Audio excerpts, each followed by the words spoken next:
BNP নিজেও কিন্তু ৭০ অনুচ্ছেদের বিষয়ে দীর্ঘ ১৭ বছর ধরে কথা বলে আসছে এবং তারা নিজেরাও বলেছে যে আমরা ক্ষমতায় গেলে এই ৭০কে রাখবো না। এই ৭০ অনুচ্ছেদ আগে উঠিয়ে দিলে হয়তোবা তাদের প্রার্থী জিততেও পারে, না জিততেও পারে, এরকম একটা হয়তোবা মানে কনফিডেন্স জায়গায়। এই জন্যই তারা আগে এই নির্বাচনটা করেছে। ফ্যানের সুইচ অন করে সে দেখে যে ফ্যান চলে না, ঘুরে না, তার মানে আমার লোডশেডিং, তার মানে বিদ্যুতের ঘাটতি আছে, জ্বালানি সংকট। মানে আপনি তারপরেও যদি ওই যে মানে সংসদে কিংবা মিডিয়ার সামনে এসে বলেন আমার 6 মাসের রিজার্ভ রয়েছে, অমুক রয়েছে, তমুক রয়েছে, স্রেফ এগুলো আসলে জনগণ কিন্তু এখন আর খাবে না। দীর্ঘ ৩৫ বছর পরে আমরা এটি রাষ্ট্রপতি নির্বাচন উপভোগ করলাম গতকালকে, এবং নির্বাচন অত্যন্ত আনন্দঘন পরিবেশের মধ্য দিয়ে অনুষ্ঠিত হয়েছে। কোনো অভিযোগ অনুযোগ নেই, এবং এই নির্বাচনে ভোটাররা তাদের ভোটাধিকার প্রয়োগ করেছে এবং যোগ্য ব্যক্তিকেই তারা নির্বাচিত করেছে। তারপরেও আসলে বলতে হয় যে আমরা দীর্ঘদিন ধরে যে বিষয়টি নিয়ে লড়াই করেছি, কথা বলেছি যে আমাদের সংবিধানের যে ৭০ অনুচ্ছেদ, এই ৭০ অনুচ্ছেদ হচ্ছে আমাদের বাক স্বাধীনতা হরণ করার অন্যতম হাতিয়ার, এবং বিগত সময়ে এই ৭০ অনুচ্ছেদ বাতিল করার জন্য বিএনপি বলেন, জামাত বলেন, গণ অধিকার বা অপরাপর যে রাজনৈতিক দল, সবাই আমরা একমত ছিলাম। আজকে দেখেন এই আলোচনাটা এই জন্যই আমি সামনে নিয়ে আসছি যে ৭০ অনুচ্ছেদ যদি না থাকতো, তারপরেও যদি রাষ্ট্রপতি নির্বাচন অনুষ্ঠিত হতো, তারপরেও কিন্তু জনাব মির্জা ফখরুল ইসলাম আলমগীর সাহেবই রাষ্ট্রপতি হতেন। কেন? তাদের দল যেহেতু পার্লামেন্টে মেজরিটি, তাদের দলের 2/3 ক্ষমতা পার্লামেন্টে রয়েছে, সুতরাং তারাই নির্বাচিত করবেন তাদের প্রার্থীকে। সুতরাং এখানে জামাতের প্রার্থী হওয়া বা বিরোধী দলের প্রার্থী বিজয়ী হওয়া কিন্তু টোটালি অসম্ভব। ধরুন যে আওয়ামী লীগের প্রায় 270 থাকতো, হ্যাঁ আপনি বলতেছেন যদি 70 থাকতো, 70 যদি না থাকতো বাতিল তো, হ্যাঁ তাহলে এখানে কিন্তু আবার যে যার মতো করে যে যার মতো করলেও ধরেন যে সম্ভাবনা বলে একটা কথা আছে না, ধরেন আপনার 213টা হচ্ছে তাদের জাতীয় সংসদ সদস্য, এবং আবার এদিকে প্রায় 38টা নারী সংরক্ষিত আসন, সব মিলিয়ে আপনার ধরেন যে প্রায় 250 তাদের কিন্তু পার্লামেন্ট মেম্বার।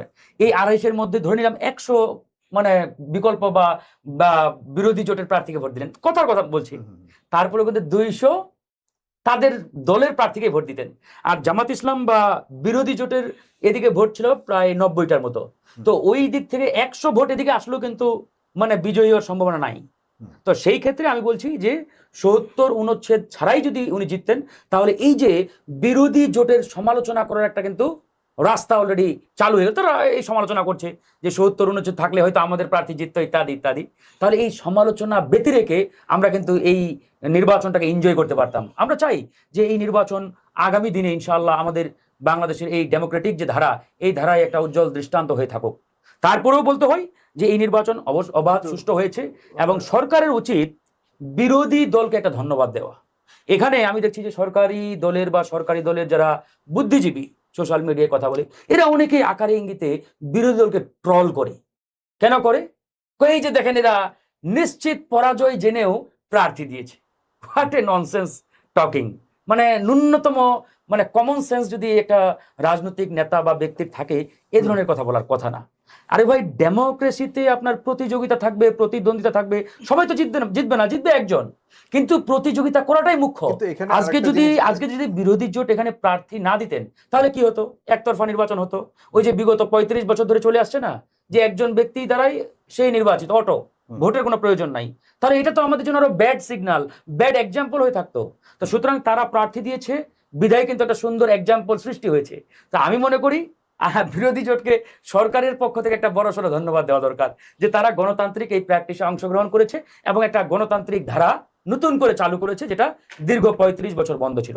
তো যাই হোক, আজকে যিনি মহামান্য রাষ্ট্রপতির শপথ নিচ্ছেন, একটা প্রশ্ন আছে আপনার কাছে, আমি যদি বলি, জনাব সালাউদ্দিন সাহেব কিন্তু বলেছেন যে এর মধ্যেই প্রমাণ হয়ে যায় যে বিরোধী দল বর্তমান সংবিধানকে মান্য করেছে, যেই সংবিধান নিয়ে বারবার প্রশ্ন তুলছিল, এই সংবিধানকে মেনেই তারা ভোট দিয়েছে এবং রাষ্ট্রপতি নির্বাচন অংশগ্রহণ করেছে। এই জায়গাতে তিনি উনি ঠিকই বলেছেন। এখন ধরেন এখনকার বিরোধী দল থেকে আর এই যে সংবিধান সংশোধন করা, সংস্কার করা, এসব নিয়ে কি আর কথা বলার সুযোগ থাকে কিনা? এই একটা কথা বলার সুযোগ তো অবশ্যই সামনে আছে, থাকবে। কারণ দেশে ধরেন যে আমরা যে একটা ধারায় ঢুকেছি, সামনে সংকট তৈরি হবে। যখনই সংকট তৈরি হবে তখনই কথা বলার সুযোগ, রাস্তা অটোমেটিক্যালি তৈরি হয়ে যাবে।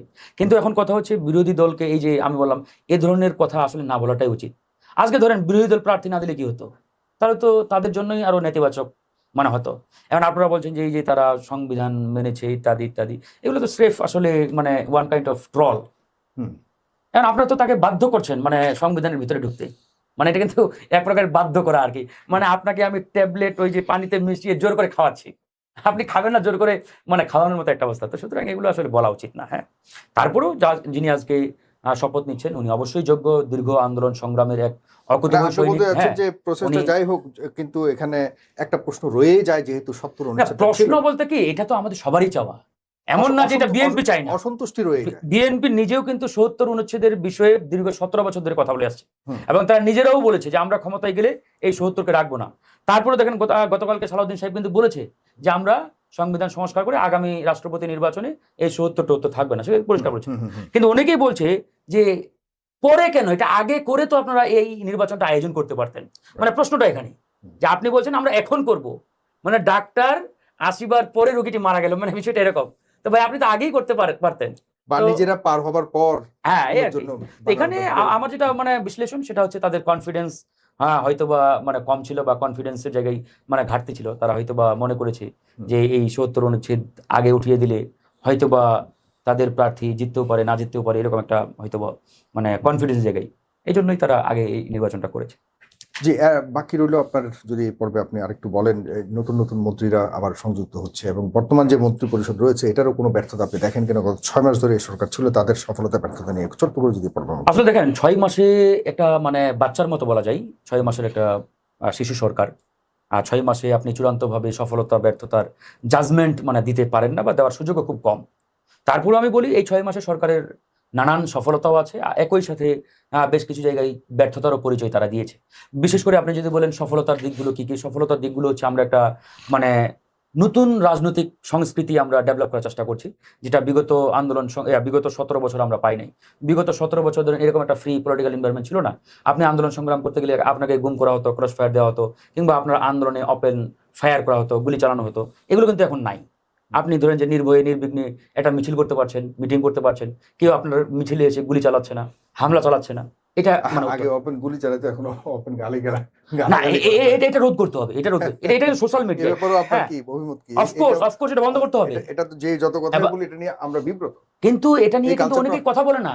এই যে টক শোতে এসে এক একজন ধরেন যে ধরনের ল্যাঙ্গুয়েজ ব্যবহার করে কথা বলছে, এগুলো তো ভালো মানে কালচার, মানে অনেকে তো মনে করে যে আমাকে মেরে ফেললো আমার কষ্ট লাগতো না, কিন্তু যে গালিটা আমি খেয়েছি ট্রু, এটা ট্রু, গালিটা বেশি হচ্ছে। হ্যাঁ, এটা আসলে এই গণঅভ্যুত্থানের পরে ব্যাপক আকারে বেড়েছে। এর জন্য দায়ী সাইবার বুলিং থেকে শুরু করে ধরেন যে এই যে টক শোতে এসে গালিগালাজ করা, সোশ্যাল মিডিয়ায় গালিগালাজ করা, আর কমেন্টে এই যে বট বাহিনী, অমুক বাহিনী, তমুক বাহিনী, এগুলো তো মানে মারাত্মক লেভেলের মানে একটা নেতিবাচক পরিবেশ আমরা দেখতে পাচ্ছি আর কি। এখান থেকে উত্তরণ ঘটাতে হবে, এখানে সবারই দায়িত্ব, সরকারেরও দায়িত্ব রয়েছে, একই সাথে আমরা যারা বিরোধী রাজনৈতিক দল আছি, সরকারি দল আছি, সবারই এখানে রোল প্লে করতে হবে। সরকারের যে এজেন্সিগুলো কাজ করে তাদেরকেও এখানে ধরেন যে শক্তভাবে মনিটরিং করতে হবে, কিন্তু সরকারের প্রতিষ্ঠানগুলো কিন্তু এখানে খুব একটা ভালো রোল প্লে করতে পারে না। তো যাই হোক, সরকার ধরেন যে অনেকগুলো জায়গায় তারা ভালো এক্সাম্পল ইতিমধ্যে সৃষ্টি করেছে। মাননীয় প্রধানমন্ত্রী তিনি এখন দেখেন যে সরকারি ব্যয় সংকোচে কিন্তু একটা অনন্য উদাহরণ তৈরি করেছেন। বিগত সময়ে আমরা যেখানে দেখতাম প্রধানমন্ত্রী কিংবা ভিআইপি যারা, এরা যে ধরনের লাইফ লিড করতো, চলাফেরা, তাদের সরকারি খরচ ইত্যাদি, এগুলো কিন্তু অনেকটাই কমে আসছে। এগুলো ভালো দৃষ্টান্ত, এই যে ট্রাফিক সিগন্যাল মেনটেন করা ইত্যাদি। তারপরে ধরেন আমাদের নেতিবাচক দিকগুলো যদি বলেন, নেতিবাচক দিক হচ্ছে সরকার আইন শৃঙ্খলা পরিস্থিতির উন্নতি ঘটাতে পারে নাই, ব্যাপক অবনতি এটা আমরা দেখেছি। একই সাথে আমাদের মন্ত্রীদের যে অতি কথন, এটা বিগত 50 বছর যেভাবে চলে আসছে এটা কিন্তু এখনো বিদ্যমান, এটা বন্ধ করতে হবে। ধরেন একটা সংকট তৈরি হয়েছে, আমরা সবাই জানি, এই যে জ্বালানি সংকটের কথা বলা হচ্ছে, একটা গ্রামের ছোট বাচ্চা জানে, সে ছোট বাচ্চা যখন ওই যে লাইট কিংবা আপনার ফ্যানের সুইচ অন করে, সে দেখে যে ফ্যান চলে না, ঘুরে না, তার মানে আমার লোডশেডিং, তার মানে বিদ্যুতের ঘাটতি আছে, জ্বালানি সংকট। মানে আপনি তারপরেও যদি ওই যে মানে সংসদে কিংবা মিডিয়ার সামনে এসে বলেন আমার 6 মাসের রিজার্ভ রয়েছে, অমুক রয়েছে, তমুক রয়েছে, স্রেফ এগুলো আসলে জনগণ কিন্তু এখন আর খাবে না। এগুলো অতি কথন বন্ধ করতে হবে, দেশটা আমাদের সবার, দেশটাকে করতে হবে। আজকে নতুন করে 4 জন খুব সম্ভবত শপথ নিতে যাচ্ছেন। এই 4 জন সবাই যোগ্য এখানে আসলে, কিন্তু আসলে যোগ্যতা তো মানে বাস্তবিক প্র্যাকটিসের মধ্য দিয়ে আসলে প্রমাণ পাওয়া যায়, কাজের মধ্য দিয়ে প্রমাণ করতে হবে কে যোগ্য কে অযোগ্য। তো এখন পর্যন্ত সামগ্রিকভাবে আমি মনে করি অনেকগুলো জায়গায় সরকারের সফলতাও আছে, কিছু কিছু জায়গায় ব্যর্থতাও আছে। সরকারকে আমরা সময় দিতে চাই। এবং দলগুলোকে কিভাবে দেখেন, আর গণ অধিকারের অবস্থানকে কিভাবে দেখেন? গণ অধিকার আসলে কার? রাজনৈতিক দল তো সবসময় জনগণেরই হয়, না এখন কিন্তু আমি আমাদের যদি বলি যে আসলে সরকারের সাথে আছে নাকি বিরোধী দলে আছে, কোথায় আছে? না, এখন বিষয়টা হচ্ছে দেখেন, মানে এই নির্বাচনটাতে আসলে ভিন্ন একটা প্যাটার্নে কিন্তু এই নির্বাচনটা হয়েছে। যেমন বিগত নির্বাচনগুলোতে আমরা একটা জোটবদ্ধ নির্বাচন দেখেছি, যে আওয়ামী লীগের নেতৃত্বে 14 দল মহাজোট বা বিএনপি নেতৃত্বাধীন 20 দলীয় জোট, 4 দলীয় ঐক্য জোট সরকার ইত্যাদি। এই নির্বাচনে আপনি তো বলতে পারবেন না যে বিএনপি নেতৃত্বে কত দলীয় জোট সরকার। না এবার তো মানে বিএনপি আলাদা বলাই, মানে এটা কিন্তু হ্যাঁ, আমি এটাই বলছি যে এই নির্বাচনটা হয়েছে সমঝোতার ভিত্তিতে। যেমন জামাত ইসলামের নেতৃত্বে ওনারা কিন্তু জোট বলে না, ওনারা ঐক্য নাম দিয়েছে, 11 দলীয় ঐক্য। আপনি কি শিওর? আপনি কিন্তু অন এর কথা বলছেন, হ্যাঁ, of course, নির্বাচন সমঝোতার ভিত্তিতে হতে হয়েছে। এটা সমঝোতা আমি বিশ্বাস করি না। আবার বড় এটা সমঝোতা আমি কোনটা মিন করছি আমি ক্লিয়ার করে দিই। রং মেসেজ যাবে না, সমঝোতা মানে আমি সরকারি দল বিরোধী দল ওই সমঝোতা বলছি না। সমঝোতা বলছি মানে জোট না করে কিছু কিছু দল পাশাপাশি ধরেন যে আমার অমুক আসনে প্রার্থী আছে, এখানে আপনি দিয়েন না, মানে এইটাতে আমি সমঝোতা করলাম।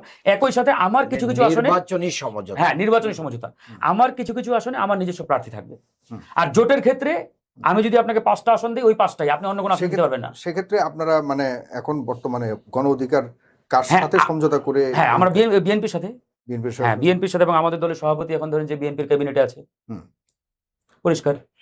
আচ্ছা, তার মানে আপনারা বিএনপির সাথে আছেন এখন, দল সরকারের সাথে আছে, গণ অধিকার সরকারের সাথে আছে, অফকোর্স। হ্যাঁ, এখন এখানে এই জন্যই বলছি, আবার এটা আপনি ভাবিয়েন না যে সরকারের সাথে আছি মানে সরকারের প্রত্যেকটা সরকারের সাথে আছেন এতটুকু জানলে তো আর এখানে 70 অনুচ্ছেদ কার্যকর না। এটা তো এটা ধরেন আপনি দেখেন, এটা আমি এই জন্যই বললাম, আমাদের দলের প্রার্থী বা সভাপতি সে কিন্তু আমাদের দলের মার্কায় নির্বাচন করেছে, সে কিন্তু বিএনপির মার্কায় করে নাই। মানে আমাদের দলীয় যে মার্কা, সেই দলীয় মার্কাই, ওই যে বললাম নির্বাচনী সমঝোতার মধ্যে দিয়ে ইলেকশনটা হয়েছে, মানে ওই আসনে বিএনপি প্রার্থী দেয় নাই, আমাদের প্রার্থীকে ওনারা সমর্থন দিয়েছে, এই জন্য এটাকে বলা হয় নির্বাচনী সমঝোতা। বুঝছেন বিষয়টা? এটা কিন্তু নির্বাচনী জোট বলা যায়, সমর্থন সমঝোতা। ইয়েস, এটাই বললাম যে ভিন্ন একটা প্যাটার্নে কিন্তু এই ইলেকশনটা হয়েছে। তারপরেও যেটা বলতে হয়, আমরা কিন্তু সরকারের প্রত্যেকটা কর্মে বা কাজে আমরা কিন্তু সমর্থন দেই না। আমরা আগেও বলেছি, এখনো বলছি যে সরকার যেগুলো ভালো কাজ করে আমরা অ্যাপ্রিসিয়েট করি, সমর্থন দিই, সাপোর্ট দিই, এবং ভালো কাজের পক্ষে আমরা আছি। আর সরকার যদি জনগণ বিরোধী সিদ্ধান্ত নেয় বা নেওয়ার চেষ্টা করি, আমরা কড়া বিরোধিতা করি। আমাদের দলীয় পজিশন একবারে ভেরি ক্লিয়ার। যেমন সরকার কয়েকদিন আগে আপনার সরকারের থেকে, সরকারের মন্ত্রী ক্যাবিনেটে থেকে কি আপনার সেই হ্যাঁ এটাই তো নতুন সংস্কৃতি, অফকোর্স এটাই। ইভেন এটা আপনাদের সভাপতি কখনো কোনো কিছু করেছে অফকোর্স, সে বিভিন্ন ক্ষেত্রে সরকারের সমালোচনা করেছে, মানে সরকারের যে সিদ্ধান্ত সেই সিদ্ধান্তের বিরুদ্ধে গিয়ে অনেক সময়, যেমন আমি একটু পরিষ্কার করে দিই, এই যে বাজেট অধিবেশনে কর মুক্ত আয় সীমা সরকার আগে নির্ধারণ করেছিল 3,75,000 কোটি টাকা, 3,75,000 টাকা, মানে একজন ব্যক্তির 3,75,000 টাকা পর্যন্ত কর মুক্ত আয় সীমার মধ্যে থাকবে।